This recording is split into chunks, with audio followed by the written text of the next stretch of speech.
Presidium, सबसे पहले मैं ILF पाकिस्तान को खराज तहसीन पेश करना चाहता हूँ कि उन्होंने हम सबको यहाँ एक बहुत अहम मौजू जिसका ताल्लुक़ आइन से है उसके लिए हमें इकट्ठा किया। मैं खराज अक़ीदत पेश करना चाहता हूँ जनाब हमारे शादाब जाफरी साहब जो कि ILF के सरबराह है। जिस तरह इन्होंने ILF को सारे मुल्क में ऑर्गेनाइज़ किया और तहरीक इंसाफ की एक बहुत बड़ी ताकत बना दिया। हम सब इनके शुक्रगुजार हैं और इनकी कोशिशों की मुकम्मल तौर पर हम हमेशा सताइश भी करेंगे और उसके साथ खड़े रहेंगे। आज की जिन हालात में हम यहाँ इकट्ठे हुए हैं वो बहुत ही दर्दनाक हालात हैं मुल्क के हमारे, क्योंकि मैं सलाम पेश करना चाहता हूँ हमारे 6 इस्लामाबाद हाई कोर्ट के जजेस को जिन्होंने कि पाकिस्तान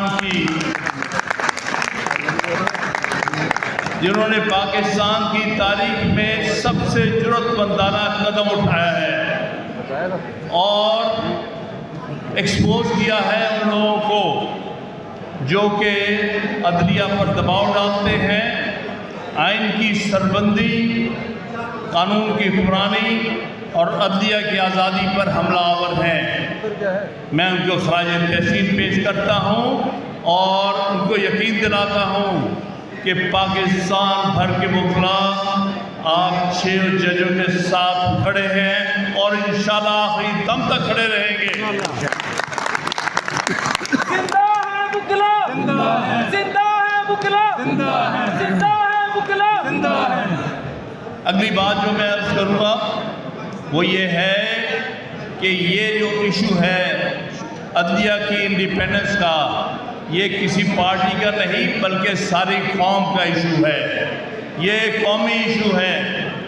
हर वो शख्स जो इसको पार्टी का इशू बनाने की कोशिश कर रहा है इस इशू की अहमियत को कम करने की कोशिश कर रहा है। हम किसी तरह इसकी इजाज़त नहीं देंगे। इस मुल्क में अगर अदलिया आज़ाद होगी, आइन की सरबंदी होगी, कानून की हुक्मरानी होगी, तब ही मुल्क जो है कायम रहते हैं और तरक्की करते हैं। ये हमारे 6 इस्लामाबाद हाई कोर्ट के जजेस की जुर्रत और हिम्मत को हम सलाम पेश करते हैं और उम्मीद रखते हैं कि दूसरे हाई कोर्ट के जजेस भी कुछ जुर्रत दिखाएंगे। मैं ख़ास तौर पे लाहौर हाई कोर्ट को कहता हूँ, क्या आप सो रहे हैं? आपको नज़र नहीं आ रहा क्या हो रहा है इस मुल्क के साथ? आपके फैसले मुंह बोलते हैं कि आप दबाव में फैसले देते हैं। आप क्यों नहीं खड़े होते?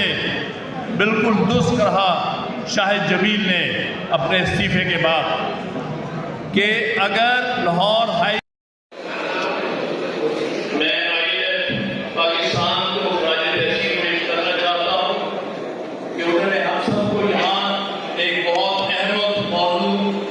जिसका ताल्लुक आइन से है उसके लिए हमें इकट्ठा किया।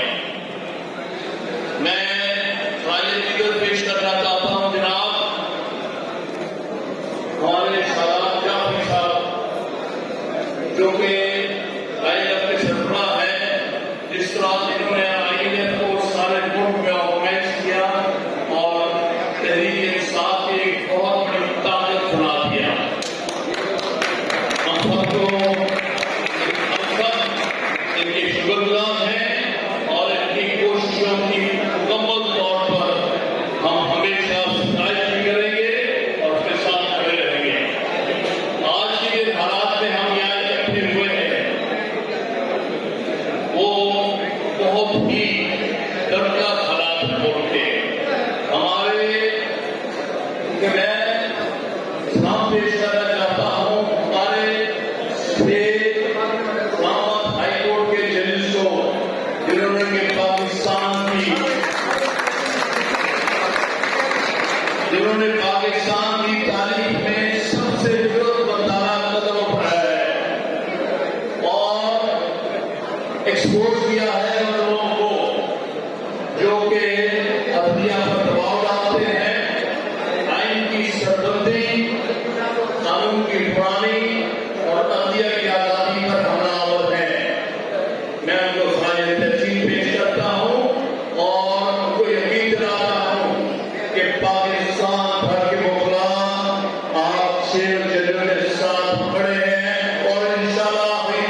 अगली बात जो मैं अर्ज करूंगा वो ये है कि ये जो इशू है अदलिया की इंडिपेंडेंस का, ये किसी पार्टी का नहीं बल्कि सारी कौम का इशू है।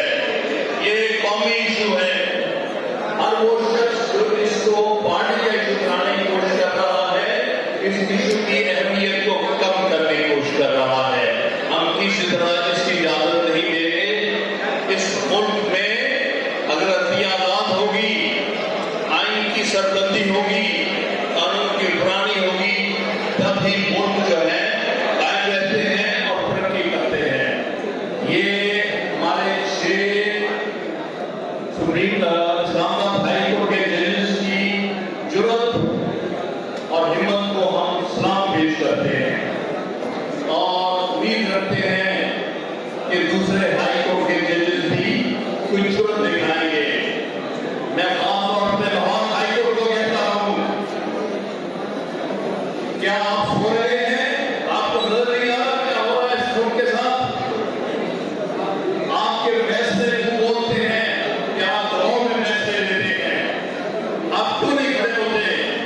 बिल्कुल दुरुस्त रहा शाहिद जमील ने अपने इस्तीफे के बाद कि अगर लाहौर हाई कोर्ट के 20% भी में वो जरूरत होती, क्योंकि इस्लामाबाद तकरीबन 75% इस्लामाबाद के जजेस ने दिखाई, तो मैं कभी इस्तीफा न देता। ये सब डर बैठे हैं, खौफजदा है। कभी जज भी खौफ के तहत सही फैसले कर सकता है। फिर भी वक्त है, हम आपको झिझोड़ रहे हैं, उठो और हक की बात करो और ज्यादती करने वालों के चेहरे बेनकाब करो, जिस तरह उन हमारे 6 अजीम जजेस ने किया है। इसी तरह ये दूसरी हाई कोर्ट पर भी है। लेकिन मैं कहूंगा इसमें पेशावर हाई कोर्ट को किसी हद तक मैं क्रेडिट देता हूं कि उन्होंने हमेशा जुर्रत का मुजाहरा